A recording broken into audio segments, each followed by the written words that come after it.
Xin chào mừng các bạn đến với phần bình luận phim Mẹ Ghẻ. Nếu đây là lần đầu tiên các bạn đến với kênh, xin hãy nhấn like, chia sẻ và đăng ký để nhận được những video sớm nhất. Xin cảm ơn các bạn. Phim Mẹ Ghẻ tập 30. Người xưa có câu hổ dữ không ăn thịt con. Thế nhưng với sự ích kỷ và thói nhẫn tâm của mình, bà Tuyết đã đẩy những đứa con của mình vào những con đường cùng.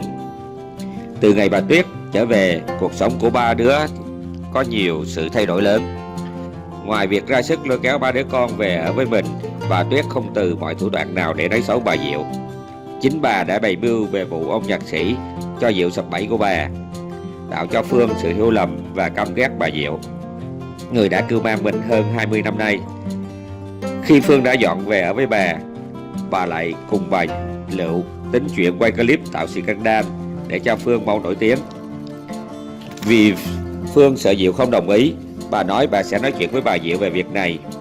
Kịch bản đưa ra là một cô gái bán phở bị người khách khó tính chửi mắng cô gái để tạo sự thương cảm của mọi người.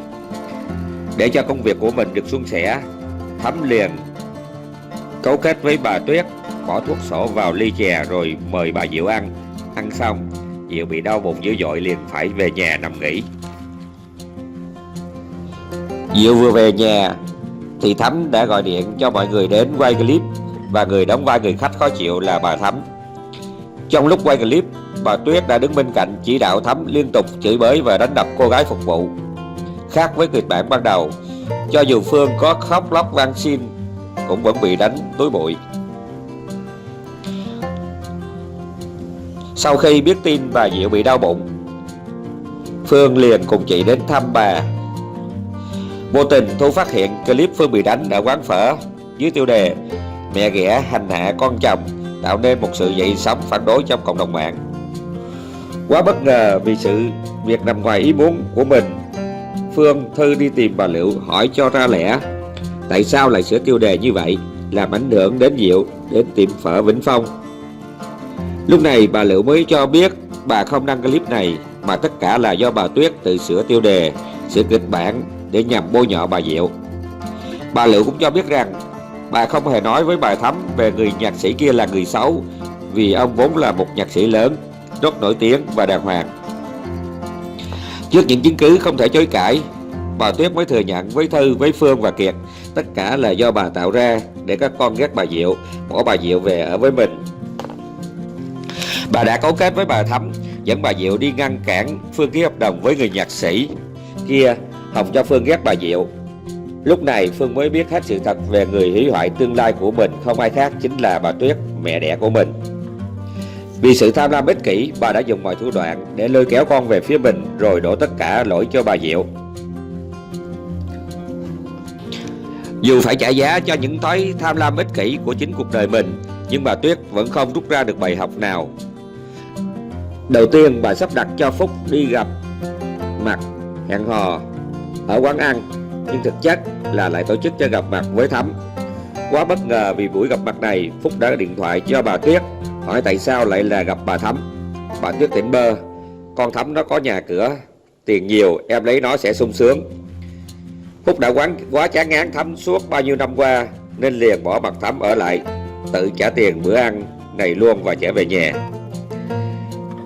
Khi Kiệt có hẹn hò với cô bạn gái làm cùng công ty đang vui vẻ, trong một lần nghe Kiệt trả lời điện thoại của con gái giám đốc từ chối không đi chơi cùng vì đã có hẹn với bạn gái, Tuyết đã lên giọng dạy con phải biết chọn lựa chỗ nhà giàu nhiều tiền mà lấy.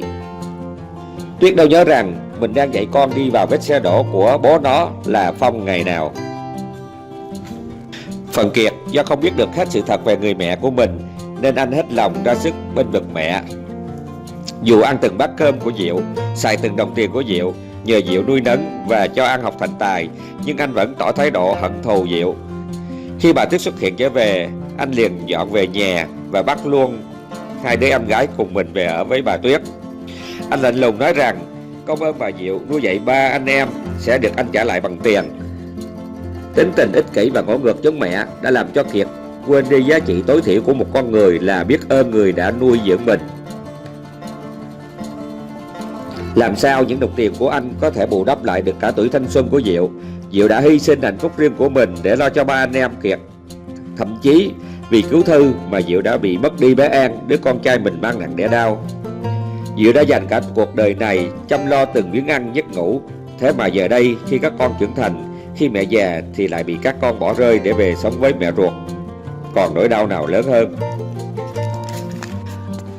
Trong một diễn biến khác, trong buổi đầu tiên tới làm việc ở công ty mới, Thư đã đi sớm để nhận việc. Thật bất ngờ khi cô được tiếp tân chỉ chỗ cho phòng làm việc của mình. Khi cô hỏi sếp tới chưa thì được trả lời là sếp đã tới trước 1 tiếng rồi, và luôn luôn là như vậy, khiến cô rất ngạc nhiên và khâm phục. Ngay ngày đầu tiên đi làm, cô đã bị giao cho một đống sổ sách và phải hoàn thành công việc vào 9 giờ sáng ngày hôm sau. Cô đã thốt lên khi thời gian phải hoàn thành công việc ngắn như vậy. Nhưng vì tự ái trước những lời khích bác của Quân, cô hứa sẽ làm tốt công việc được giao. Trong tập 30, hé lộ cảnh Quân đã mua đồ ăn mang tới cho Thư, tỏ ra vẻ quan tâm Thư. Không biết vì công việc thật sự hay vì quan tâm lấy lòng để trả thù, chúng ta hãy chờ xem.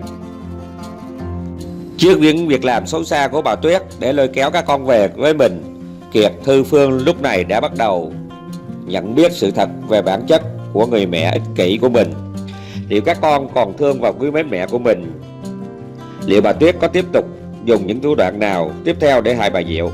Các bạn hãy đón xem câu trả lời trong những tập tiếp theo của bộ phim Mẹ Ghẻ đang được phát sóng trên truyền hình Vĩnh Long 1 vào lúc 20 giờ từ thứ Hai tới thứ Bảy hàng tuần. Đừng quên bấm like, đăng ký để nhận được những video mới nhất. Xin cảm ơn và hẹn gặp lại.